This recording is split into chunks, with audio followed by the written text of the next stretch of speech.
So a woman who has standards, that's why she's single? Listen to yourself. Like, you don't hear yourself? She's single because she has standards? Good for her. Like, people say that the same thing to me. They say, oh, that's why I'm single. I've been married for 19 years. I've been married for 19 years. I've been married for 19 years. I don't even have a dog in this fight. Religious catalog. EWTNRC.com for all things Catholic. Oh, it's great to see you again. Oh, thanks so much for having me. It's great to be here. So before I begin, you see all things Catholic? Yep. Okay, so she's coming from a Catholic theological position. This is a white woman who's written a book, who's being critical of feminism from the position of Catholicism. Oh, this is the end of woman, not the end of women. Right. What's the difference and why is it woman? Well, I think partially because what we're talking about with what we've seen with feminism is it's kind of this effort to destroy the archetype of womanhood. So it's not a matter of killing off individual women, but the idea of woman itself. So that's why we went with woman and kind of defining what a woman is, right? Right. Say it again, white girl. Is it true that you're like off dating? I'm done dating. I've had it with dating. Why? I'm so curious because I feel the same way. I'm just curious. In the beginning, you have a quote from Jordan Peterson: "What you most want to find will be found where you least want to look." Why did you put that quote in there? Well, partially because I think that so many women have really bought deeply into feminism, and I think that feminism is probably not the answer for most of us. In fact, I can say that pretty emphatically now, having written this book. But where women really will find what will fulfill them and will bring them happiness is being a wife and mother, and those are the things that we've been told we need to shun by the feminist movement. I feel like this is a phenomenon that keeps happening with women. What is happening with this phenomenon? All over the world. I just feel like I don't need another kid. And I don't need, I don't want any insincerity and baloney and game playing. And I don't know how to say this in a way that's politically correct. Yeah, go for it. But I don't feel like men are at the same place that women are right now. When the women started saying that we need men to change, some of the men decided they were going to go younger. They're 40 years old, talking about the youngest they'll go is 18. They started going overseas, started grabbing their passports, passport bros. Some of these men will do anything but change. But the funny thing about it is, women all over, of all races, ages, nationalities, they all are changing and they're evolving. The women overseas were like, don't come over here with that. Because if you come over here, we want you to take care of us too. Right off the bat, she basically asserts that women will be fulfilled in the role of wife and mother. Yeah. In that order. But in our culture, I mean, you know, it's all about motherhood, the extolation of the virtues associated with being a mom. Right. And the kind of power and the prestige that comes along with that.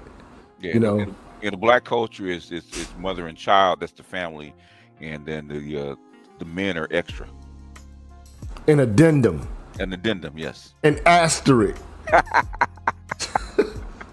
The younger women, which makes me so proud because I have 3 daughters. The younger women are also saying, you're not coming over here and taking advantage of me.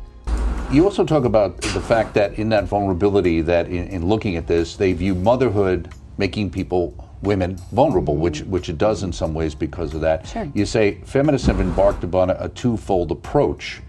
The first step is to help women become more like men, independent and unconstrained by nature. I just feel that the men that I'm meeting, I have really good men friends, but I just feel when it comes to emotional maturity in relationship, that men and women are seemingly in different spots. The second is to end the patriarchy. Okay, what is a patriarchy?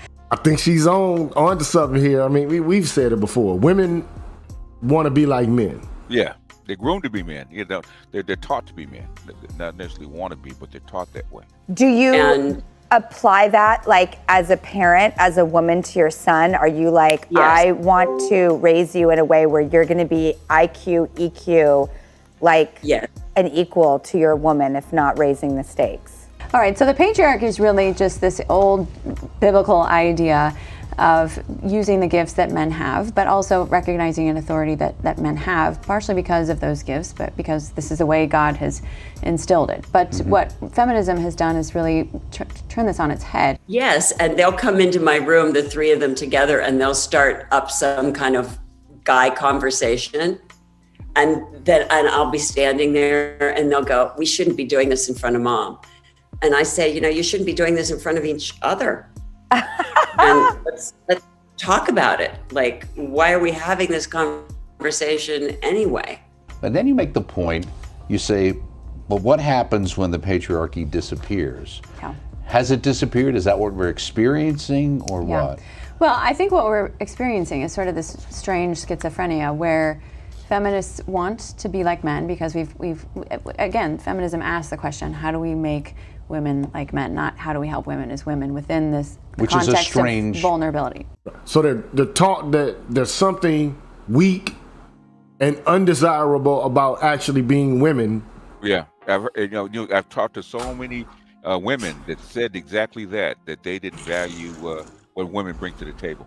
And it is seemingly just not as attractive a proposition as it was before. And they say it's because women are making their own money now, but if a woman's desperation and her inability to be able to feed and care for herself is what is going to allow you to be in a relationship with a woman, her desperation, then you really don't have much. And for far too long, there have been too many men who have been banking on that system, on the system of women's disempowerment.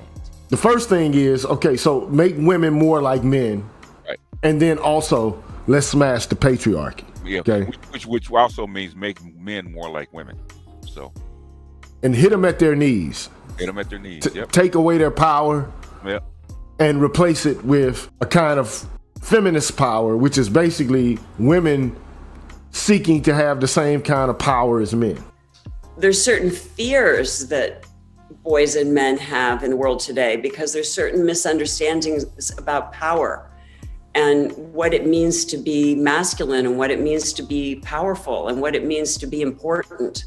So I'm trying to teach my boys that the ideas that men have passed on about what it means to be powerful and important might not be wholly correct. So yeah, cut men off from their power, right, and replace it with a kind of pseudo male power, but that held by women. Yes. I don't know how that's supposed to work, but in fantasy it does work, right? The only reason why I would want somebody of your age as a 20-year-old and you're 45 is because you're going to have some kind of financial stability. You can't use women the way that you want to. You're going to have to change. Question. Yeah. Why isn't it right. the one about how do we make women better women, or women be able to succeed rather than becoming like men? Well, I think that's a great question. And part of the answer is because we've really idolized the masculine because if it's powerful, it wins, so it's about earns power money. In a lot of these it's ways, absolutely right. about power and control. If that man is treating you like this as a boyfriend, he's going to do the same thing as a husband. If that man thinks he's babysitting his own child as a boyfriend, he's only going to get worse when you get married to him. If that man is trying to control how you dress or where you go or who you can be friends with, that man is going to be controlling. If that man weaponizes his incompetence as a boyfriend, he's only going to get worse when you get married to him, and you are going to get tired of feeling like you have to do everything. Right. It's also, free love is very much a part of the whole movement, and it's that desire to, by the feminist movement, to let women behave sexually the way that men have, seemingly. Mm-hmm. So I think that's another layer of it. So yeah, it's this weird schizophrenia though, where women want to be like men, but at the same time they're telling men to become like women, right. And creating all of this incredible tension, for everybody really. But what happens when the patriarchy disappears? Yeah. Has it disappeared? Is that what we're experiencing, or what? Bruh, black folks know damn full well what happens when the patriarchy disappears. Oh yes. When the patriarchy is totally gone, you excise men from family life, you get chaos. Why isn't it right. the one about how do we make women better women, or women be able to succeed rather than becoming like men? Well, I think that's a great question. And part of it, the answer is because we've really idolized the masculine. Because man, I've been saying that. Hey, look. Okay. I ain't gonna say it again, white girl, but Go ahead, say it. I'll say it. Say it again, white girl. I think the masculine has been deified in this culture so much that everyone aspires to it. And I think that the rules related to feminism is the idea that, you know, you ought to get men to reject masculinity on their own account and to embrace femininity, so that women could more easily practice masculinity uninterruptedly.